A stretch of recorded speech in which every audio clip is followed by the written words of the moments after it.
I lost a good friend today. It threw out sparks, and now it won't fire up.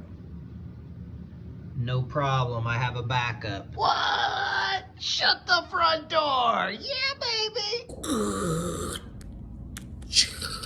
I broke this button, so every time you have to change the blade, you gotta shove a screw in there and then find the hole, and then you can change the blade. It's been years since I've done this. Technical difficulties.